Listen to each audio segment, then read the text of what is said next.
김호중 음주운전 뺑소니 사건의 소속사의 미숙한 대처로 수많은 일들이 나비 효과같이 크게 벌어지고 있습니다. 채널A는 16일 사고 당시 김호중의 모습이 담긴 CCTV 영상을 공개하며 김호중은 잠시 휘청이더니 대리기사가 대기하고 있는 검은색 승용차 조수석에 올라탔다고 보도했는데요. 김호중은 1차를 마치고 대리기사를 불러 집으로 향했고 다시 2차 술자리로 가기 위해 본인이 직접 운전하다 사고를 낸 거죠. 김호중의 음주운전을 밝힐 단서로 거론되던 블랙박스 메모리 카드를 매니저가 빼내 파손했다고 알려진 가운데 이제 유흥주점에서 김호중을 집까지 태워준 대리운전기사의 증언이 중요한 단서가 될 것으로 보고 수사를 계속해 왔는데 대리운전기사의 충격적인 증언이 나왔는데 자세히 알아보겠습니다. 김호중 씨 사건은 베일이 벗겨질수록 대중들의 공분을 사고 있는데 이 정도까지 은폐 조작한 사건은 처음이죠. 김호중 씨가 사고를 낸 후 내려서 이 사고 조치를 제대로 했으면 그냥 단순 교통사고로 끝날 법할 수 있는 사건이었습니다. 그런데도 불구하고 매니저를 시켜 본인이 하지도 않은 음주운전을 했다고 자수하게 하고 다른 매니저에게는 사고 차량에 있던 블랙박스 메모리 카드를 훼손하는 조직적인 증거인멸을 시도하는 과정에서 음주운전 뺑소니 범인 도피 증거인멸 등 여러가지 혐의가 더해져 젊은 매니저를 전과자로 만들려는 어처구니 없는 짓을 하고 있죠. 왜 이렇게까지 무리해서 김호중만을 지키려고 노력하는 걸까요? 정상과 비정상을 넘어 종잡을 수 없다는 반응이 나오고 해명 그 자체만으로도 논란이 되고 있는데 결국 돈 문제고 김호중은 무혐의로 가수 활동을 계속 이어나가길 기대하고 있는 건데요. 지금 현재로선 김호중은 음주 구제 전문 변호사의 조언을 받아 말 맞추기를 하고 있고 검찰 조사 단계에서 무혐의가 나올 가능성이 높은데 술잔에 입을 댔지만 마시지는 않았다라고 진술한 것으로 확인됐죠.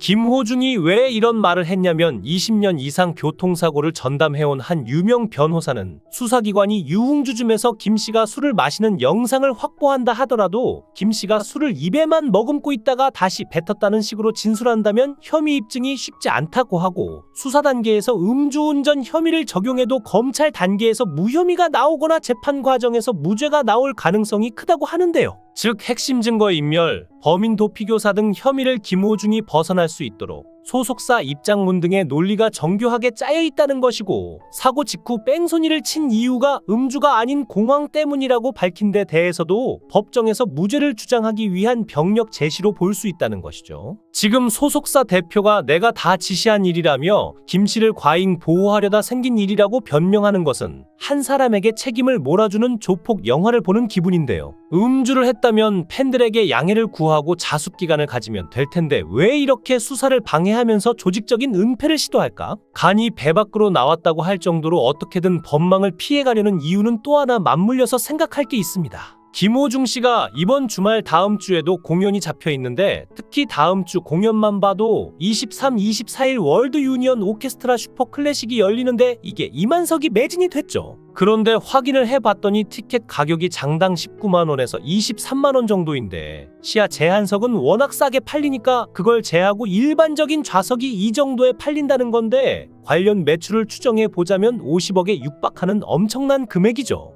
이와 관련해 공연 관계자에 따르면 음주운전으로 기소가 될 정도로 정말 대한민국에서 엄청나게 크게 바라보는 사안에 휘말렸을 경우 공연이 취소될 수도 있다고 합니다. 이 경우 어떻게 될까요? 일단 티켓은 모두 환불을 해줘야 되고 그동안 준비했던 모든 상황들에 대해서 위약금을 물게 될 건데 그 금액이 천문학적일 수 있죠. 이런 여러 가지 상황들을 종합해 봤을 때 적어도 이번에 잡혀있는 공연들은 모두 이행하고 강행하기 위해서 지금 음주에 대해서는 절대 아니라는 것을 계속적으로 강조하고 있는 것인데요. 그래서 지금 소속사 측에선 김호중 한 명을 살리기 위해 조직적인 은폐를 하고 있고 공황장애 때문에 접촉사고 후 처리를 못했다는 김호중은 사고 직후 골목에 차를 세우고 여유 있는 태도로 전화 통화를 하는 영상이 공개되기도 했는데 그 자리에서 매니저들에게 전화를 했다고 합니다. 그런데 이 과정에서도 상당히 황당한 일이 벌어지는데 사고 현장에 첫 번째로 도착한 매니저가 차량에 있는 블랙박스 메모리 카드를 빼서 파손시켜버린 것이죠. 그리고 나서 두 번째 매니저가 현장에 도착했는데 이 매니저도 앞서 도착한 매니저와 마찬가지로 만취 상태였습니다. 그래서 어쩔 수 없이 두 사람은 술을 마시지 않은 또 다른 매니저를 불러서 직접 운전을 해서 경기도 구리시에 있는 호텔에 김호중을 투숙시킨 것인데요. 그런데 그 이후에 경찰에 내가 운전을 했다고 자수를 했던 인물은 두 번째로 도착했던 매니저였는데, 이해하기 힘든 것은 그도 술을 마시고 만취 상태였습니다.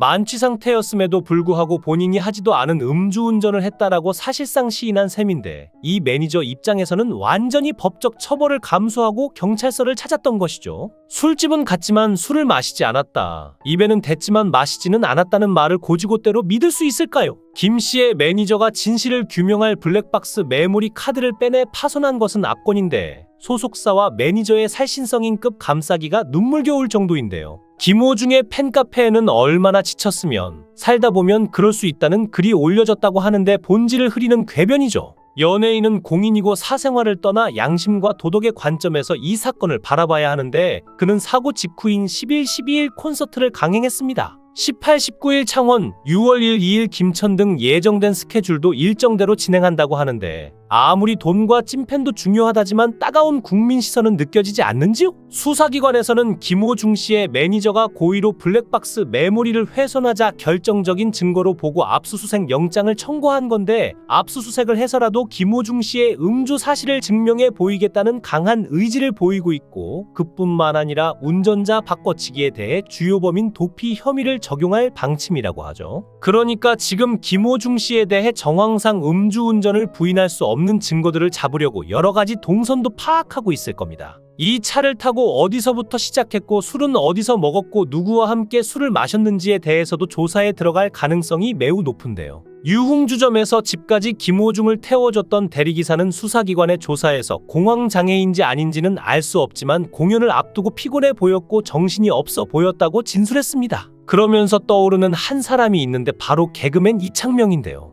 그는 출발 드림팀을 진행하며 한때 굉장히 인기가 많았는데, 2017년 4월 20일 자신의 차를 몰고 여의도 성모병원 삼거리 교차로를 지나가다가 교통신호기에 충돌하고 차를 버려둔 채 도주를 했죠. 그리고 20시간 만에 수사기관에 출석해서는 음주운전 사실을 부인했습니다. 당연히 20시간 만에 음주 측정을 했으니 음성이 나왔지만 위드마크 공식으로 이창명 씨의 혈중 알코올 농도를 0.26으로 측정해서 검찰에 넘겼습니다. 위드마크 공식이 뭐냐면, 음주운전 사고가 난 후에 시간이 많이 경과되어서 운전자가 술을 깨어버렸거나 한계 수치 이하인 경우에는 운전 당시에 여러 가지 몸무게, 음주량, 시간, 성별 등으로 계산을 하는 바로 그런 공식이죠. 그런데 결과는 1심과 2심, 무려 대법원까지 2년 동안 소송전이 이어졌는데, 대법원에서 벌금 500만 원이 확정됐지만 음주운전 혐의에 대해서는 증거 불충분으로 무죄를 선고받았고, 그렇기 때문에 이창명 씨 사건이 많이 회자가 되고 있는데요.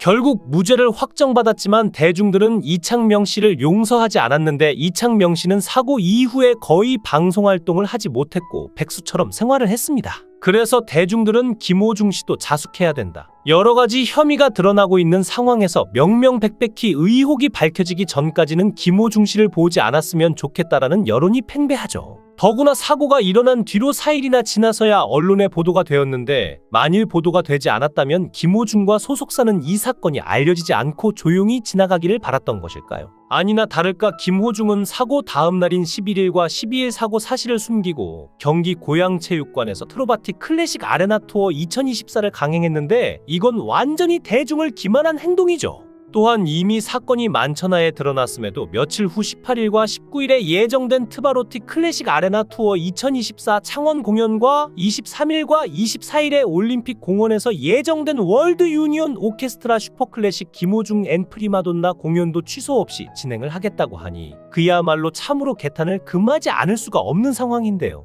더구나 현재 대한민국 인기 1위 트롯 가수는 이명웅으로 알려져 있지만, 사실 가장 실속을 챙기는 사람은 김호중이었는데, 김호중의 행사비는 회당 4천만 원으로 최고를 달리고 있죠. 김호중은 그래서 에세이까지 썼는데 그게 베스트셀러 1위까지 하며 팬덤에 돈을 싹쓸이하고 있는데요. 이렇게 큰 인기를 누리는 사람이 뺑소니를 했다는 기사가 보도되자 대중들은 또 김호중이냐며 또 호중이라고 비꼬기까지 하고 있는데, 김호중이 대중들에게 사랑을 받게 된 이유가 원래는 불량 학생이었지만 개과천선을 해서 선한 영향력과 감동을 준다는 이유였고, 그렇게 그는 과거 불량스러운 행적을 마치 훈장처럼 얘기했었던 바가 있었습니다. 트바로티라는 별명을 가진 가수 김호중의 이력은 독특한데 초등학교 시절에는 축구선수, 중학교 땐 대통령 경호원이 꿈이었고 중학교 이종격투기 전국대회 우승까지 했을 정도로 운동 실력을 타고났죠. 성악에 재미를 붙인 건 중학교 3학년 교회에서인데 경북내고에 합격해 성악인의 꿈을 키웠지만 레슨을 받을 형편이 안 되자 선배들의 유혹에 넘어가 잠시 조직에 발을 담근 적도 있었다고 하는데요. 2009년 은사의 도움으로 방송사 예능 프로그램에 출연해 일약 고교생 파바로티라는 별명을 얻었는데 오프닝 곡으로 부른 카루소는 웬만한 성악가도 도전하기 힘든 3옥타브 고음이 수차례 나오는 고난도 곡이었죠. 성악가 김동규는 18살이 소리를 저렇게 내기 쉽지 않다고 극찬했고 영상을 본 독일 측 연락을 받고 유학길에 오르는 기회까지 얻어서 영화 파파로티의 모티브가 됐는데요.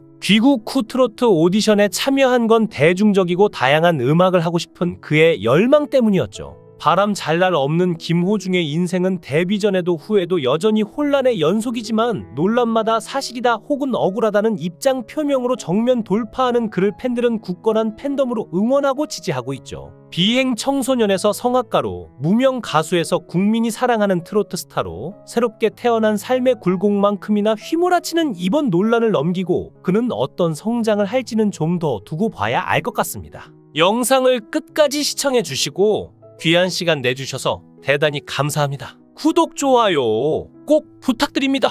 더 좋은 영상으로 보답하겠습니다. 권행